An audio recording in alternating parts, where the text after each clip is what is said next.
sem perca de tempo, já vou estar lendo aqui Mateus capítulo 26, versículo 26 ao 35, que vai dizer assim: E quando comiam, Jesus tomou o pão e, abençoando-o, partiu, e deu aos discípulos e disse: Tomai e comei, isto é o meu corpo. E tomando o cálice e dando graças, deu-lhe, dizendo: Bebei dele todos, porque isto é o meu sangue, o sangue do Novo Testamento, que é derramado por muitos para a remissão dos pecados. E digo-vos que desde agora não beberei deste fruto da vide até aquele dia em que o beba de novo convosco no reino de meu Pai. E tendo cantado o hino, saíram para o Monte das Oliveiras. Então Jesus lhes disse: Todos vós esta noite vos escandalizareis em mim, porque está escrito: ferirei o pastor, e as ovelhas do rebanho se dispersarão. Mas depois de eu ressuscitar, irei diante de vós para a Galiléia. Mas Pedro respondendo disse-lhe: ainda que todos se escandalizem em ti, eu nunca me escandalizarei. Disse-lhe Jesus: em verdade te digo que nesta mesma noite, antes que o galo cante, 3 vezes me negarás. E disse-lhe Pedro: ainda que me seja mister morrer contigo, não te negarei. E todos os discípulos disseram o mesmo. E somente até aqui, irmãos. Pode se assentar. Pode se assentar. Existem hoje em dia, muitas religiões. Tem muitas religiões hoje em dia, e a maioria tem a sua própria crença, sobre a pessoa de Deus, o Criador. Tem gente que crê de uma forma, tem gente que crê de outra nessas religiões aí. Muitos, da cabeça deles, eles inventam um Deus Criador da forma deles, conforme a vontade deles, conforme o agrado deles, e eles acabam tendo umas opiniões, cada um tem suas opiniões sobre um Deus Criador, E também essas religiões também tem um plano de salvação diferente, Cada uma tem o seu plano de salvação, cada um tem o seu plano até a eternidade, cada um tem o seu plano até a paz eterna, não sei como eles chamam e tal, E o plano de salvação dessas religiões, a maioria sempre depende de uma obra. Sempre depende de algo que eu deva fazer para que eu venha poder me salvar, para que eu venha poder alcançar essa eternidade. Que nem um exemplo, tem as religiões que a pessoa é salva por fazer obras boas por aí, ajudar o próximo, servir marmitex por aí, ou se conectar com algumas divindades em meio a essas religiões deles, Muitos acreditam que dessa forma que eu vou alcançar a salvação, que dessa forma que eu vou alcançar o ser eterno, que criou todas as coisas, como eles dizem, mas o cristianismo, ele é a única religião que eu não posso me salvar. É a única religião que não tem como eu, com as minhas próprias forças, eu me salvar. Porque hoje em dia, virou uma religião, o cristianismo. Antigamente, os discípulos, os apóstolos foram chamados de cristão por causa que eles andavam por toda parte, fazendo o que Jesus fazia, Andava curando os enfermos, andavam fazendo bem, andavam pregando a palavra, que era o que Jesus fazia, Então, por conta disso, eles foram chamados cristão. Aí depois desse apelido, de cristãos que eles ganharam, ele virou uma religião hoje em dia. Então, hoje em dia é chamada de cristianismo, E o cristianismo, como eu já falei, ela é a única religião que eu mesmo não me salvo. Eu mesmo não consigo ir para o céu, E o cristianismo é uma religião em que tem um Salvador que me salva. O cristianismo é uma religião em que eu preciso de alguém para me salvar, e não que eu vou chegar no céu com a minha própria força. Aí tem gente que pode pensar: já que tem um que vai me salvar, então eu posso fazer o que eu quiser, posso viver a vida do jeito que eu quiser, porque já que tem um que vai me salvar, então eu posso fazer o que quiser, que no final ele vai me salvar, Mas não é dessa maneira, não é bem assim que funciona, Porque primeiro eu tenho que entender o porquê que eu preciso de um Salvador. Primeiro eu tenho que entender isso. Porque sabemos que Deus ele deixou os 10 mandamentos, fora os 10 mandamentos, outras regras a ser seguidas, E a lei era o seguinte: tem que seguir, quem errar em um só ponto vai ser condenado de todas. Então, como que a gente vai conseguir ser perfeito, sendo que a gente vive errando o tempo todo? Então, primeiro, eu tenho que entender que eu preciso de um Salvador, porque a gente, para seguir as regras sozinha que Deus determinou, não tem como, é impossível. E depois eu tenho que reconhecer que eu preciso de um Salvador. Primeiro eu tenho que entender que eu preciso de um Salvador, depois eu tenho que reconhecer que eu preciso de um Salvador. Porque tem gente que vê que não consegue, mas ainda não reconhece que precisa de ajuda, não reconhece que precisa de alguém que o salve, não reconhece que o Senhor Jesus precisa o salvar, E também terceiro, eu tenho que abraçar essa salvação. depois que eu reconhecer, depois que eu entender que eu preciso de um Salvador, e reconhecer que eu preciso de um Salvador, eu preciso abraçar essa salvação, e também ser leal ao meu Salvador. E depois, irmãos, eu tenho que ser fiel a Ele em meio às lutas, em meio às dificuldades, em meio às provações, porque vai piorar. E a gente sabe que piora. Quando a gente aceitou Jesus, antes da gente aceitar Jesus, na verdade, né, já tinha as nossas lutas. A gente já tinha a nossa dificuldade, mas depois que aceitamos, piora. Piora, e eu tenho que ser leal a Ele em meio a essas lutas, né? Porque esse evangelho hoje em dia que é pregado, onde as pessoas dizem que é só vitória, que é só bênção, que agora vai ser tudo perfeito, agora Deus vai dar tudo que você quiser, tudo que Deus te pedir, tudo que você pedir para Deus, Ele vai te dar, tudo que Ele quiser, Ele vai te carregar no colo agora como uma criancinha, Ele vai te mimar o tempo todo, e blá, blá, blá, blá. Esse evangelho hoje em dia, quem prega esse evangelho, infelizmente não está sendo leal às Escrituras Sagradas. Esse é um falso evangelho. O evangelho verdadeiro não é isso, não é mil maravilhas, não é o tempo todo só bênção, só vitória, não é dessa forma, porque Jesus, Ele não prometeu em momento nenhum uma vida perfeita e sem lutas. Ele não prometeu isso, e sim Ele disse que a gente ia passar por um caminho doloroso, sofrido, para que a gente venha no final desse caminho alcançar essa vida eterna. Pois Ele disse: tome a sua cruz e me siga. E para quem Ele estava falando naquela época, para tomar a cruz e seguir, sabia muito bem o que ele ia passar carregando uma cruz, porque a pessoa escutou naquela época, porque naquela época a gente sabe que era uma forma de uma sentença de morte, né? A pessoa tinha que carregar a cruz até o lugar que ia ser crucificado, imagina, até lá o sofrimento. Então aquele público que estava ouvindo quando Jesus falou isso, tome sua cruz e me siga, ele entendeu: peraí, não é uma coisa fácil, não vai ser mil maravilhas, porque eu sei o que acontece quando alguém carrega a cruz e leva até em cima, eu sei o que vai acontecer. Então foi isso que o Senhor Jesus prometeu, desde o começo que Ele pisou aqui na terra, até a subida do céu. Ele deixou bem claro, nas Escrituras também deixou bem claro: tome a sua cruz e siga-me. E a pergunta que eu deixo é o seguinte: como é você perante as lutas? Como que você é perante as dificuldades? E com essa introdução aqui, irmãos, eu separei aqui três tópicos, né, 3 pensamentos para a gente poder refletir um pouco nesse assunto. E o primeiro, irmãos, é: a salvação requer fidelidade.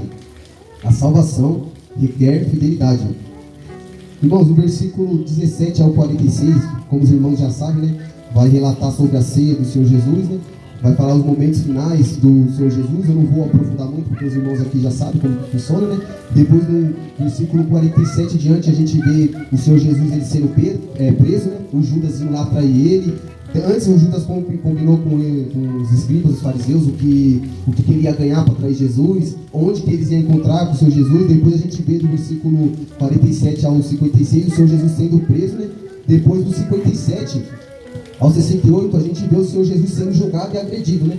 Porque levaram ele lá no sumo sacerdote e tal, o sumo sacerdote tentaram levantar falso testemunho contra o Senhor Jesus, mas não tinha nenhum. Depois apareceu outros que tinham escutado quando Jesus falou: está vendo esse tempo aqui para os discípulos? Eu derrubo e restituo ele 3 dias e tal. Ele estava falando da ressurreição e tal. Teve alguém que escutou isso e depois tentou levantar um falso testemunho contra o Senhor Jesus, falando que eu escutei ele falando que ia destruir o templo e depois ia reconstruir em 3 dias. Mas depois a gente vê que o sumo sacerdote ele pega e pergunta para o Senhor Jesus, né: me diga, você é o Filho do Deus vivo, você é o Cristo e tal. Aí depois o Senhor Jesus pega e fala para ele: você está dizendo, mas você vai ver o Filho do Homem vindo com poder e glória sobre as nuvens. Aí por conta disso a gente sabe muito bem com o decorrer da história, né? Por causa disso ele falou que o Senhor Jesus blasfemou. E depois a gente já sabe o que aconteceu. Jesus foi levado lá para Pilatos e tal. E analisando esse texto aqui que a gente leu, irmãos, analisando essa passagem aqui, entre a Santa Ceia e entre o Pedro falando que não ia negar Jesus, a gente vê aqui que o Senhor Jesus ele deixou bem claro, ele deixou avisado para os seus discípulos que ele ia ser pego, né, e que os discípulos iam fugir. Ele deixou bem claro, falou: essa noite vai ser como está escrito: vão ferir o pastor e as ovelhas vão ser despertas. Ou seja, ele estava avisando: vão me pegar e vocês vão fugir, mas fiquem tranquilos que depois eu vou até vocês lá na Galileia e tal. Aí aqui a gente vê que o Pedro falou que não faria isso. Eu não vou fazer isso. Não, eu vou até o fim. Aí Jesus pegou e falou: você não sabe de nada, inocente. Em verdade eu te digo que você vai me negar 3 vezes só essa noite. Ele: não, embora eu morro contigo, mas eu não vou fazer isso. Aí depois a gente vê que os outros discípulos falaram a mesma coisa, né? E acabou que a gente sabe o fim da história. Acabou que ele fez pior.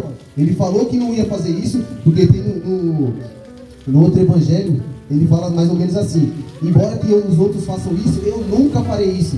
E ele falou que não ia fazer o que os outros iam fazer, né? E acabou fazendo pior. A gente viu que o Pedro acabou fazendo pior. E por que eu estou falando que ele fez pior? Porque lá em Mateus 26, versículo 69 ao 75, lá Calma aí, antes tem a passagem aqui do Pedro, né? Quero ler com os irmãos aqui, o Pedro, qual foi o fim disso daí, né? Qual foi o fim que levou o Pedro, depois ele ter dito que não ia fazer nada, e está assim, ó, no versículo 69 a 105. Ora, Pedro estava sentado fora no pátio, e aproximando-se dele, uma criada disse: tu também estava com Jesus, o Galileu. Mas ele negou diante de todos, dizendo: não sei o que dizes. E saindo para o vestíbulo, outra criada o viu, e disse ao que ali estava: este também estava com Jesus, o Nazareno. E ele negou outra vez com juramento: não conheço tal homem. E daí a pouco, aproximando-se que ali estavam, disseram a Pedro: verdadeiramente também tu és deles, pois a tua fala te denuncia. Então começou ele a praguejar e a jurar, dizendo: não conheço esse homem. E imediatamente o galo cantou. E lembrando-se Pedro das palavras de Jesus, que lhe dissera: antes que o galo cante, 3 vezes me negarás. E assim, saindo dali, chorou amargamente. Então ele falou que não ia fugir, ele falou que não ia negar, e a gente vê que ele fez pior que os outros. Porque lá em Mateus capítulo 10, versículo 32 ao 33, lá Jesus ele disse: quem me confessar diante dos homens, eu confessarei diante do meu Pai. E quem me negar diante dos homens, eu negarei diante do meu Pai. E esse foi um sermão que Jesus estava dando antes de enviar os discípulos para que eles viessem fazer a primeira missão, né? E adivinha quem é que estava lá escutando quando Jesus falou isso? O Pedro. Quando Jesus deixou bem claro que quem negasse ele diante dos homens ia ser negado diante de Deus, diante do Pai, o Pedro estava lá escutando isso daí. O Pedro estava lá na hora ouvindo tudo que o Senhor Jesus falou. E depois, mesmo ele escutando isso, ele fez pior do que o Judas. Isso para mim foi pior do que o Judas, porque ele viu, era meio que um pecado sem perdão. Mas como sabemos que Jesus ele é rico em misericórdia, né? Ele acabou perdoando e tal. Mas ele escutou na hora que Jesus falou: quem me negar na frente dos homens, eu vou negar na frente do Pai. E ele acabou fazendo pior que Judas. Diante daquela luta, diante daquela prova que ele estava passando, ele não hesitou em negar o Senhor Jesus. Ele não pensou 2 vezes em negar o Senhor Jesus. E por que Deus permite que a gente passe por isso? Por que Deus permite que a gente passe por essas lutas? Por que Ele permite que a gente passe sobre uma pressão? Porque aquilo ali que aconteceu com Pedro, ele estava passando por uma pressão ali naquele momento. Porque ele poderia também ser pego e morto ali. Mas como ele não aguentou a pressão, ele nem hesitou em negar o Senhor Jesus. E por que Deus permite isso? Eu já entro para o segundo ponto, irmãos, que é assim, ó, para que serve a luta final? Por que Deus permite as lutas? Por que Deus permite as dificuldades? Muitos dizem que é para Deus saber se eu vou ser fiel a Ele ou não. Mas para mim isso não faz sentido. Não é isso para mim. Porque se Deus ele é um Deus onisciente, Ele sabe de tudo. Se Ele é um Deus onisciente, Ele sabe de tudo. Ele sabe o que vai acontecer amanhã, Ele sabe o que vai acontecer no futuro. Ele sabe de tudo. Então como que Deus vai pegar e falar: vou testar ele ali para ver se ele vai ser fiel ou não? Não faz sentido isso daí. Porque se Ele fizer isso daí, não é um Deus onisciente. Não é o Deus da Bíblia. E sim, irmãos, Deus permite a luta é para que você conheça a você mesmo.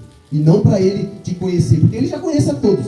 Desde antes da gente nascer, desde antes da gente existir, Deus já nos conhece. Então Ele permite que é para você se conhecer a você mesmo. Porque a pergunta que eu faço é: você sabe do que você é capaz na hora do aperto? Você sabe para quem ou por quê ou o que você vai recorrer na hora do aperto? O que você vai pensar? Como você vai agir? Porque a gente vê hoje em dia muitas pessoas que aparentemente parecem ser umas pessoas boas, umas pessoas tranquilas, mas na hora da raiva explode, acaba até fazendo uma besteira, explode, acaba até agredindo alguém, acaba até matando alguém, depois vem um arrependimento e quer falar: nossa, eu nem sabia que eu ia fazer isso, eu nem me conhecia, não sabia que eu poderia fazer isso. Por quê? Por causa que nós mesmos não nos conhecemos. Então é por isso que Deus permite as lutas, para que a gente venha nos conhecer e para que a gente venha ver a nossa própria fidelidade a Ele. Porque Ele sabe de tudo, Ele sabe de tudo. Ele sabe de tudo, porque se Ele não soubesse de tudo, se Ele fizesse isso daí para que a gente viesse, se Ele permitisse isso daí para que Ele viesse nos conhecer, então não é um Deus onisciente. Então, o fulano, se Deus chegasse assim no fulano e falasse assim: ó, um exemplo, fulano, você não vai ser fiel até o fim. Você está caminhando comigo agora, mas você não vai aguentar até o fim. Você não vai suportar. Se Deus fizesse isso, a pessoa poderia fazer igual o Pedro aqui, não acreditando. Porque o Senhor Jesus deixou bem claro: vocês vão me abandonar, mas fica tranquilo, que depois eu vou até vocês na Galileia. Mas o que o Pedro fez? Não vou fazer isso não vou fazer isso. Então se Deus chegar em alguém e falar para ela: ó, você não vai aguentar até o fim, você não vai ser fiel a mim, você vai me largar, você vai adorar outro Deus, você vai desviar do caminho, você vai ir para a prostituição, você vai voltar a fazer o que você fazia antes. A pessoa pode pensar e falar: não, nada disso, eu não vou fazer isso. Pode pegar e não acreditar. Então por isso que Deus permite que a gente venha passar por essas lutas. Que é para nós mesmos nos conhecer. Que é para nós mesmos saber até o nosso limite. Porque Ele sabe. Ele sabe disso. E aí, você se conhece? Você sabe o que é o seu limite? Você sabe até o tanto que se aguenta? Porque Deus sabe. E muitas vezes a gente não sabe. Às vezes a gente pode estar aqui e pode não ser fiel a Ele no futuro. Mas como que a gente vai saber disso? Somente passando o que o Pedro passou. Por pressão. Somente passando o que o Pedro passou. Por luta. Então a gente não sabemos o nosso nível de fidelidade a Deus. A gente pode saber agora. Hoje em dia a gente pode falar, não, eu sou fiel a Deus. Tá chovendo, mas eu vim aqui porque eu sou fiel. Hoje e agora a gente pode saber o nosso nível. E lá na frente, quando passar a dificuldade, quando passar pela luta, quando perder algum parente, quando perder algum ente querido, como é que vai ser a nossa fidelidade? Qual que é o nível de fidelidade que a gente tem com Deus? Na hora da dificuldade. Porque na hora que está tudo bem, na hora que está tudo ok, é fácil falar. Mas uma coisa eu digo, Deus sabe. Deus sabe. E a pergunta que eu deixo para os irmãos refletir é: qual é o seu nível de fidelidade a Deus? Vai continuar ou vai parar? Vai continuar ou vai desistir? Vai confiar em Deus ou vai confiar no homem? Vai confiar em Deus ou vai confiar no amigo? Vai confiar em Deus ou vai confiar no parente que não quer saber de Deus?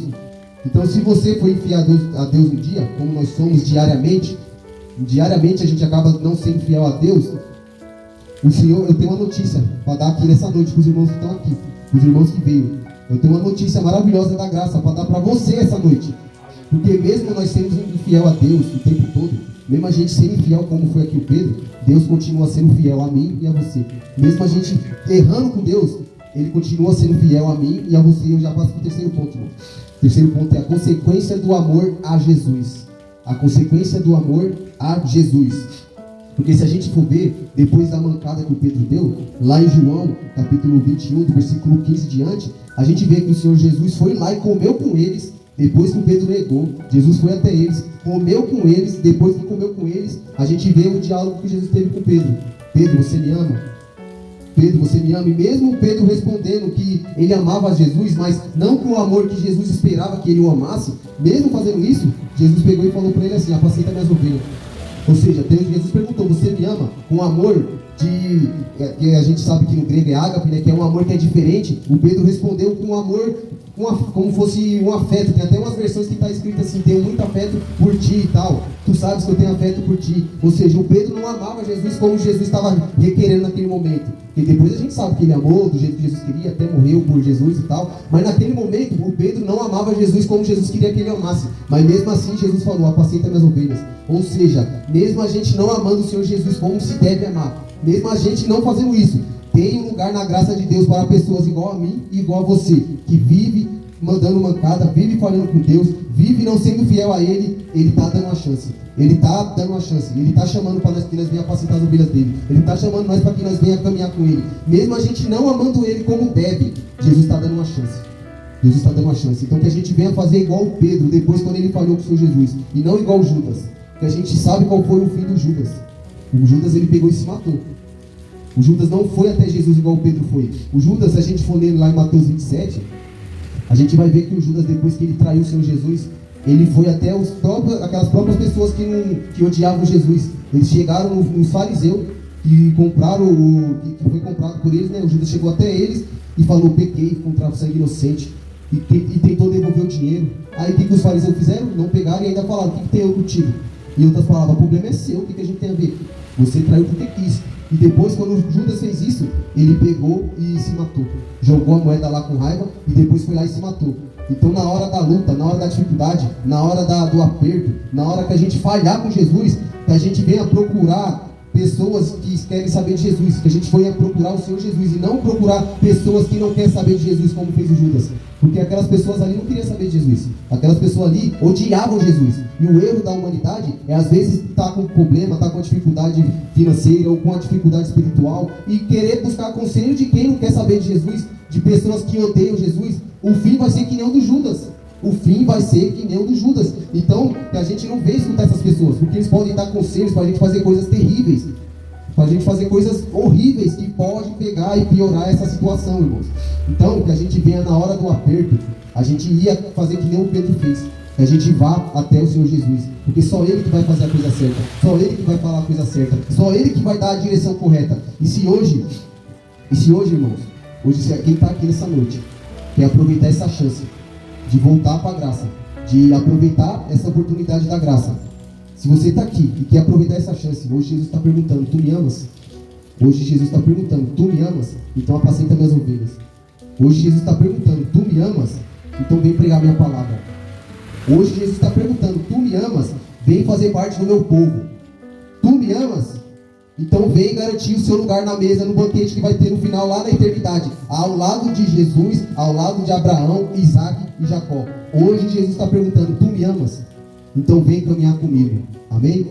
E que a gente fique com essa reflexão, irmãos. Eu sei que só está a gente aqui essa noite para escutar a palavra de Deus, mas eu creio que essa palavra, da mesma forma que falou comigo quando Deus me inspirava para lutar, eu creio que Deus vai tratar com cada um que está aqui para ouvir essa palavra.